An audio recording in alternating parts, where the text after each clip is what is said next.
Что? Энэ Монголд арай л их бирж нэгдэх юм. Хоногт бараг нэг бирж нэгдэж шүү дээ. Харин нэг тийм юм болооч болоод байгаа шүү. Сая би тооллоо та гарын 10 орноос авцсан байна. Хөл орж байна уу? Хөл бол орж байна. Гэтэ хөл дотор бол багтчихэ. За тэгвэл бас яах вэ? Яах вэ биш арай л их болоод байна. Чи энэ талаар юу шиж? Гэхдээ пионерстэй яг мэдэхгүй юм байна. Санхүү үндэслэл хурал аяг хорьцсон байгаа. Гэхдээ бирж нэх бол хариагүй. Тэгээ тэр утгаараа жоохон бирж нэгчлээ л да. Чанартай нь үлдээ тэгээ чанаргүй нь бол хаагдаад явах. За. Сайн байцгаана уу түмэн олон минь та бүхэнд энэ өдрийн мэд хүргэе крипто версийн дараагийн дугаарыг хүлээн авч үзнэ үү.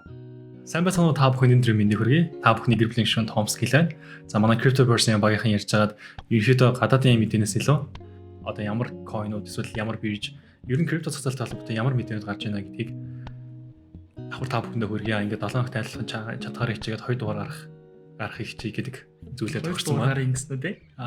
Тийш дээ. Тэгээд энэ цаашаа нэгчлээд сингл хотод хэлэх үг байгаа тий. Hey. How you doing? Монголын крипто цацал юу байна да? Крипто верс. Монголын крипто зах зээл буцалтгаараа буцалж байна. За энэ 7 хоногт дахиад нэг амар нэлээд хайптай койн 2 зах зээл дээр гарах чинь. За ION-оос л нэлээд дуулан шоугантай болоод дууссан. За тэр нь юу гэхээр чиний нөө хэлж чадахгүй байгаа койн. Тий. Монгол NFT-ийн койн гарч иж байгаа. За Монгол NFT гэсэн соёлын NFT гэдэг ойлголтоо хальт ярьчих. За тийм. NFT гэж яг юу юм? Чи энэ камерлаа харж байгаа хүмүүст нэг сайн хэлээд өгч. За NFT гэдэг тэгэхээр яг non-fungible token яг энийг хэлж байгаа юм бол амар зөндөө олон байгаа да. Ерөөсөө л таны хийсэн тэр оюуны өмч тэр бүтээлийг захин систем дээр бүртгэжнэ. Тэрний одоо ингэ эзэмших нь тань 100% байна. Тэрийг л ерөөсөө хэлээд байгаа. Тэнгууд л ингэнгууд бас буухгүй. Тэнгууд энийг ингэж чадчих болох юм байлаа. Хамгийн ингээд гоё хэлбэр нь миний хувьд хамгийн гоё хэлбэр нь тэр байгаа байхгүй юу? Одоо ингээд гэрэлтийн одоо гэрчлэгээ шүү дээ. Тэр гэрэлсэн гэрчлэгээ ингээд гэрэлтийн батламж гэдэг нэг цаас байдаг. Тэр цаас болонгууд ингээд хаягдчих юм бол яг үндэ бид хоёр услын бүтэлээр авч чивлэхээс өөрөөр бол бид хоёр гэрэлсэндийг баг батлах байхгүй шүү дээ. Тэгээд тэр нэг нандин имийг те магадгүй эсвэл тэр гэрэлтийн баталгаа ингээд гардаж авч байгаа тэр бичлэгийг одоо ингээд бичлэг хэлбэрээр нь блокчейн систем дээр NFT болоо хадгалж байгаа юм бол тэрний эзэмшигч нь бид хоёр л байна. Бас бидний өөр хүмүүс байж хөр харгамжилж болно.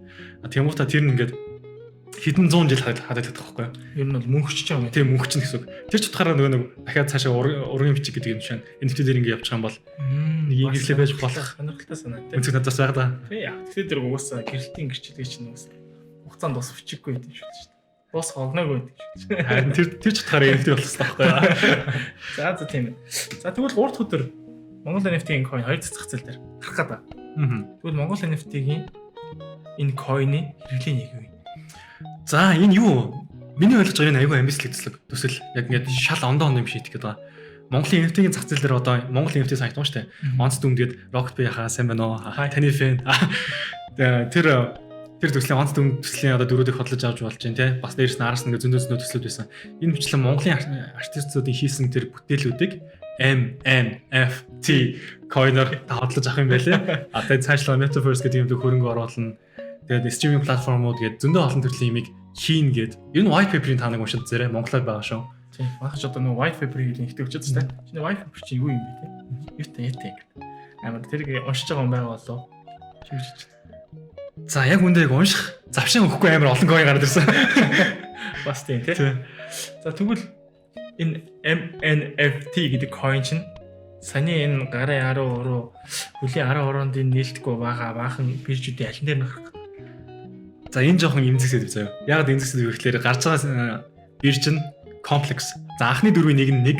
Гэтэ анх би энэ комплексоос ингээд аюунд нь оролцох гэж ч юм уу дөнгөж бүртгүүлж чадаад аим төвхт байсан. MT авдаг юм байна шүү дээ. Түүргээр наснаас мөнгө авахгүй.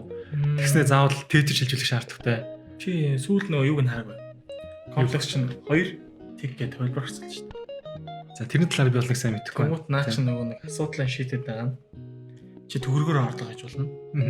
Тэгээд нөгөө нэг мэдээж биржийн ер нь бол бирж ашиглахад надад хамгийн хэрэгтэй нь юу гэхээр энгийн байл зүгээр. Энгийн дээр нь бүх юм ойлгомжтой.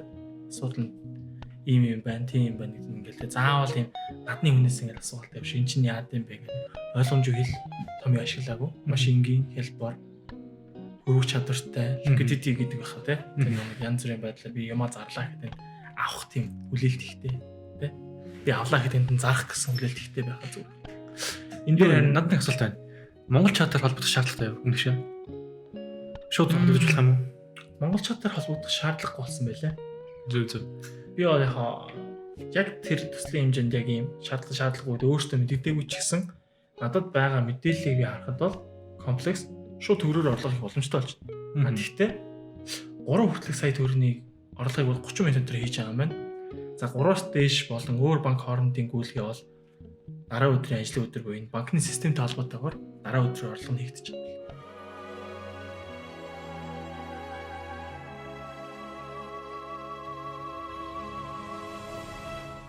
За тэгвэл өөрсдөө юу вэ? Яг энэ Монголын төсөл өөр зарлагч байгаа coin ч юм уу? Бас нэг хайп авж байгаа төсөл юм юу вэ? За энэ 7 хоногийн хувьд бол бас л мөн адил анхдагч арилжаан дээрээс хөнгө босгочихсон. Бас нэг төсөл энэ 7 хоногт мөн 3 дахь өдөр 2 дахь арилжаан дээр гарах юм бэл. Тэр нь Corex гэдэг. Corex Өөрсдөө бас биржтэй. Өөрсдийнх нь яриагаар бол блокчейнтэй болгоод бүр тусдаа блокчейн өөрсдөө хийгээд байгаа. Тэгэхээр миний ойлгож байгаагаар блокчейнтэй төсөл дээр гарч байгаа одоо coin нь жинхэнэ coin гэдэг байна тийм. Тэгвэл өөр блокчейн дээр ашиглаж гарч байгаа зүйлийг токен гэдэг байгаа.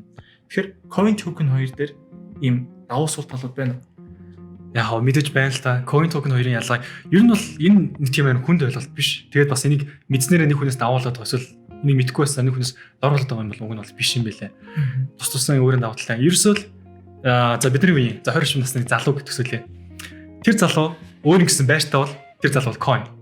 Хэрвээ аав ээжтэйгээ амьдэрдэг, айлд амьдэрдэг бол тэр залуу бол токен байхгүй. Гэхдээ тийм байснараа тус тусын бас давуу тал сул талаа ба штэ. Чи coin байснараа чи одоо гэрийн сан тэгдэж гэдэг юм уу? Байрны төлбөргээд айгүй өндөр зардалтай тий. Магадгүй хулгайгаар халдлага хийх гэдэг идээс ингээд хамгаалах бүгд чиний хариуцлага болно. Чи токен байснараа угаасаа айлцны тэр бүх юмуд нь хангацсан систем дээр мөнгө хэмээд гарчиж байгаа. Тэгээ хөгжүүлэлт хийж явж чад тусдаа дараад нь байр аваад coin болох боломжтой. Nice. За баярлалаа. Стойд амирч өглөө. Easy was дээ. Easy байна. Чи ч нэхэр токен гэсэн үг. Энэ хэсгийг хасаад.